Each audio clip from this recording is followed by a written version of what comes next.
हाय दोस्तों, रिसेंटली एक अपडेट आया है सारे सीए इंटर वाले बच्चों के लिए और जीएसटी में से कुछ चीजें हटा दी गई है। तो ऑफ कोर्स आपके लिए बहुत ही अच्छी खबर है। इतनी सारी बुरी खबरों के बीच में एक अच्छी न्यूज ये है कि जीएसटी के सिलेबस में से कुछ चीजें रिड्यूस हो गई है and that is applicable for November 21 students. पहले बता दूं कि आपको दो पॉइंट यहाँ पे दिख रहे होंगे। एक है study guidelines for November 21 and एक है स्टडी गाइडलाइन फॉर May 21।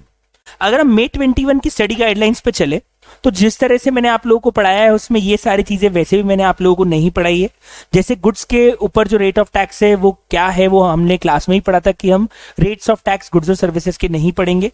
हमने सर्विसेज का आरसीएम पढ़ा है पर हमने गुड्स का आरसीएम नहीं पढ़ा है, वो भी हट चुका है, वो है था ही नहीं, मैंने पढ़ाया ही नहीं। सेम आईजीएसटी एक्ट में भी गुड्स और सर्विसेज के रेट, उसका आरसीएम, ओआईडीआर, ये सब हम लोगों ने नहीं पढ़ा। दूसरा, गुड्स के एग्जाम्पशंस भी हम लोगों ने नहीं पढ़ी थी, तो ये सब तो हमने वैसे भी नहीं पढ़ा। सेक्शन 14 जो लगता है टाइम ऑफ सप्लाई में रेट चेंज का, वो हम लोगों ने नहीं पढ़ा। वैल्यूएशन रूल्स हम लोगों ने नहीं पढ़े।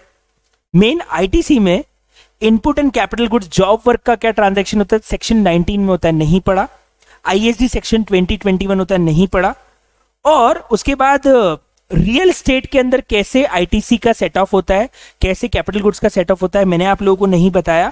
और कस्टम्स में किस तरीके से आईटीसी का रिवर्सल या किस तरीके से क्रेडिट का रिवर्सल होता है, हम लोगों ने सब नहीं पढ़ा।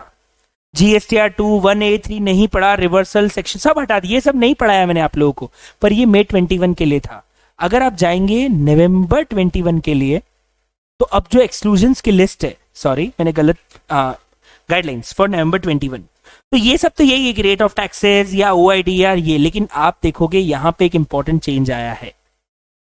Matter of determination of ITC in respect of input and input services और उनका रिवर्सल, और matter of determination of ITC in respect of capital goods and उसका रिवर्सल। सर ये क्या था, ये क्या है? मैं आपको बता दूं, इनपुट और इनपुट सर्विसेज का रिवर्सल और कैपिटल गुड्स और उसका आईटीसी का रिवर्सल, ये था रूल 42 एंड 43। मतलब आपके लिए एक बहुत अच्छी खबर ये है, नवंबर 21 अटेम्प्ट से रूल 42 और 43 हट चुका है। मतलब अब हमें वो प्रपोर्शनेट क्रेडिट का जो एडजस्टमेंट करना रहता है रूल 42 और 43 में, वो सीए इंटर वाले बच्चों के लिए एप्लीकेबल नहीं है। क्योंकि जब मैंने क्लास में पढ़ाया भी था तब मैंने बताया कि आईसीआई ने एक भी प्रैक्टिकल क्वेश्चन नहीं दिया, उसका सिर्फ थियरी दे दी, वो भी उसमें T1 और D1 बहुत सारे अमाउंट्स थे। तो मैंने बोला था एक एक बार पढ़ के जाना बहुत ज्यादा इंपॉर्टेंट नहीं है, क्योंकि कभी एग्जाम में आया भी नहीं है। आईसीआई ने उसे नवंबर 21 के सिलेबस से ही हटा दिया।